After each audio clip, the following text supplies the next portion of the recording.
More than 2,200 structures destroyed. To your point, 86% of those at this point are believed to be residential. Can you imagine being the owner or the CEO of the electrical company that actually had a part in all of these wildfires in Maui? Can you believe that there's over 2,500 homes that have been destroyed? We've got a video specifically for you of showing what is actually happening in Hawaii as of right now. And if it wasn't enough, President Joe Biden has been on a beach for over 2 hours, hasn't made a comment, hasn't responded to any of the people that have lost their lives right there in Hawaii. Guys, this video will blow your mind. It is loaded with information you definitely don't want to miss. Hey, what is up, YouTube? Welcome back to another show. I'm your host, Mr. News, with some updated trending information. Our hearts and prayers go out to them in Hawaii. Fires like this that destroy homes is never a good thing. I'm glad there are several organizations and a lot of people going out to provide shelter, water, and help to those that need it the most. There's been over 25 homes that have been destroyed by this fire. There have been a ton of people who have lost their lives. They said that the Maui wildfires death toll likely to grow over 10 days. Residents criticized the evacuation plan. It's never an easy thing when something like this happens, but they did have some heads up knowing that, hey, this fire could actually take a turn for the worse and we need to have a game plan. You know, Hawaii being who it is and how they got to get things put in, that fire needed to be put out immediately. I would have called a huge national emergency. I would have got President Joe Biden on the phone and said, listen, we've got to put this fire out because look at where we're at. We're in Hawaii and things could really get bad. So we need all hands on deck. But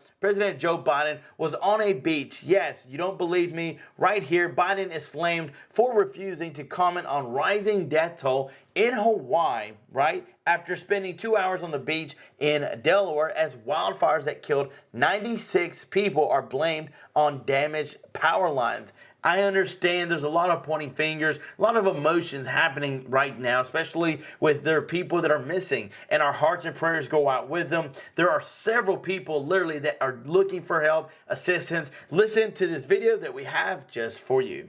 As people in Hawaii struggle to cope, some groups are bringing in much needed supplies. Joining us now, Michael Capone, founder of Global Empowerment Mission. He's on the ground in Hawaii for us right now. Describe to us what is the biggest need right now for those folks that you have been in contact with. Thank you for having me. So our organization arrived on day 2. It is absolutely, we've been in over 300 disasters throughout the world. This is absolute Armageddon. I mean, it's just completely leveled flat.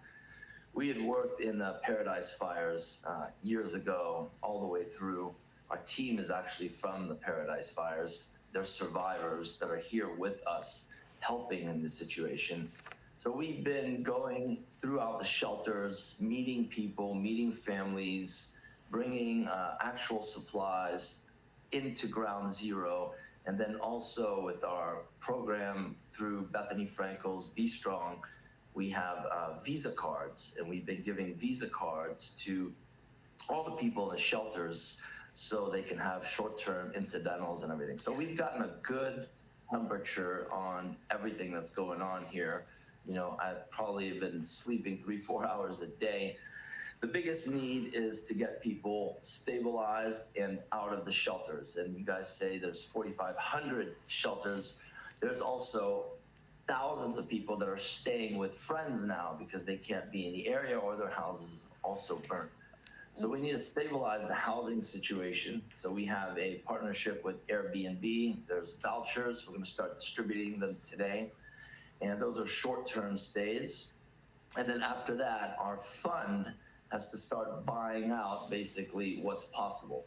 We had done that with the Surfside collapse. We actually, our agency relocated every single person after the Surfside collapse into new permanent housing that lasted you know, basically a 1-year lease. That's at least what they're gonna need. I mean, that's the minimum. I mean, this is gonna take, you know, years to rebuild. And I was looking at the estimates. $5.5 billion is now the estimate to rebuild, but more than 2,200 structures destroyed. To your point, 86% of those at this point are believed to be residential and 9% commercial. 4,500 residents are going to need shelter. Is everyone in shelter now? Are they? Is everyone? Those that are accounted for? Because we also are hearing reports that they're still searching for the missing, possibly hundreds more that are missing. There's a lot of missing people, a lot, and we pray that people are found or they just haven't been able to communicate. There's no real communications in that area. It's hard. You can't use your phones. There's always been a housing shortage in Maui. Most people have used the vacation rental like kind of program with their homes and stuff. So the rates are very high, right? They're used to getting $500, $600, $800 a day for their vacation rental properties. So we have to get everybody here. This is the most important thing to solve this crisis, the short-term aspect of it. Vacation rental people must lower their rates completely so you can actually, foundations like ours can do a buyout and pay maybe $2,500 a month for people, and then we can put them in there. I wish I could say that could happen. I don't know that will, just because people are people, and we'll see what happens. It's devastating, though. Michael Capone, thank you so much for your assistance, and I'm sure you're going to do a lot of good for those in Maui that need it. And we're trying to do some good here at Fox. If you are looking for ways to help those impacted by these fires in Hawaii, you can donate. redcross.org/FoxForward.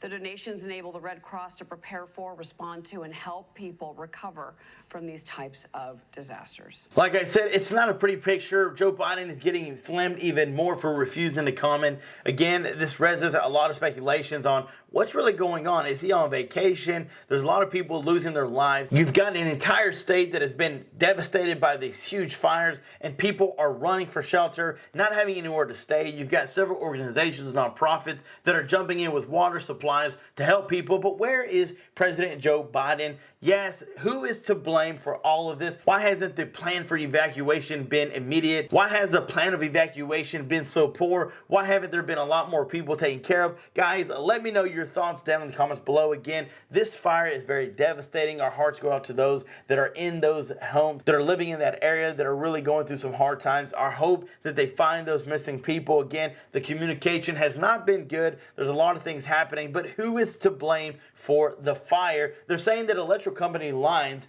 literally are to blame, that it started the fires and it just never was able to be put out. Guys, you've been great. Thanks so much for tuning in. And yes, we're going to be doing a $100 giveaway. If you could use $100 like many people can nowadays, especially with high gas prices, make sure to hit that subscribe button. Like this video for your chance to win. We're hoping to hit 1,000 subscribers here for the next week. And when we do, we will do that $100 giveaway. Yes, thanks so much for liking and subscribing. And until next time, you get the only news from this guy, Mr. News.